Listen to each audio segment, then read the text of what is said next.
Effusion, जिसे हम कहते हैं फेफड़ों में पानी भर जाना। आज हम इसमें डिस्कस करेंगे कि प्लूरल इफ्यूजन क्या है, किस वजह से होता है और हमारे पास उसके क्या क्या इलाज के ऑप्शंस हैं।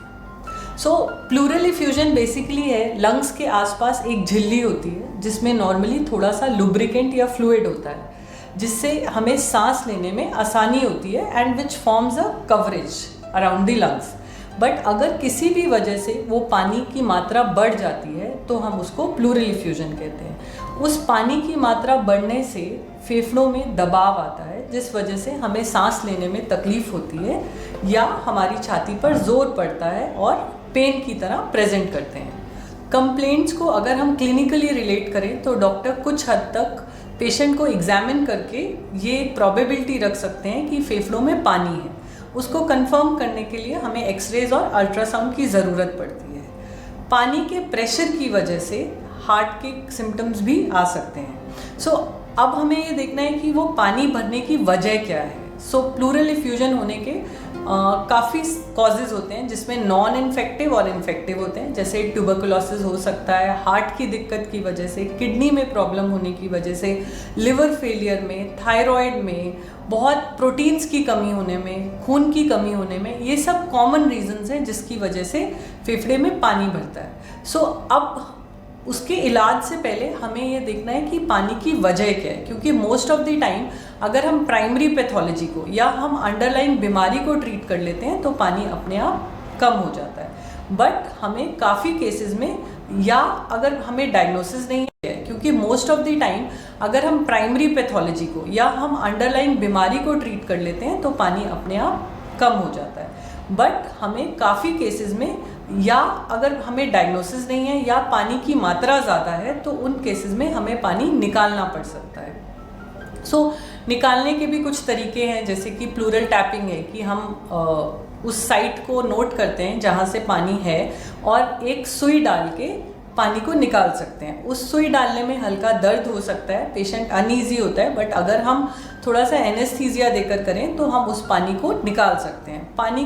पानी है और एक सुई डाल के पानी को निकाल सकते हैं। उस सुई डालने में हल्का दर्द हो सकता है, पेशेंट अनईजी होता है, बट अगर हम थोड़ा सा एनेस्थीसिया देकर करें तो हम उस पानी को निकाल सकते हैं। पानी को टेस्ट के लिए 10-20 ml निकालना एक तरीका है।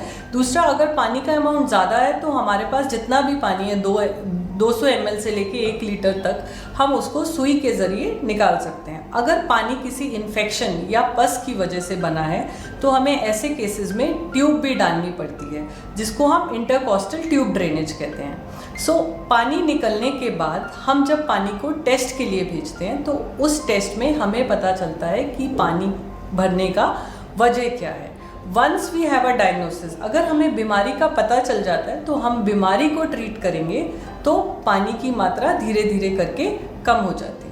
पानी निकालने का जो प्रोसीजर है वो हार्डली 15 से 20 मिनट का टाइम लेता है, डिपेंडिंग अपॉन कि उसमें पानी कितना है और हम किस इंटेंशन से निकाल रहे हैं। मतलब हम डायग्नोस्टिक टैप कर रहे हैं कि हम पूरा पानी ड्रेन करना चाह रहे हैं। उसमें सरफेस को क्लीन करके एक नीडल डाला जाता है जो कि एनेस्थीसिया के अंडर थोड़ा सा पेनलेस हो जाता है। वंस इसकी कुछ कॉम्प्लिकेशंस भी हैं जो कि हर पेशेंट को पानी निकालने से पहले बताई जाती है कि अगर ब्लड वेसल में लग गया या एयर अंदर चली गई तो ब्लीडिंग हो सकती है या निमोथोरैक्स जैसी कॉम्प्लिकेशंस भी हो सकती हैं। अगर पानी में इन्फेक्शन होता है तो उसमें पस क्रिएट होने की भी प्रोबेबिलिटी होती है, जिसको एम्पाइमा भी बोल सकते हैं।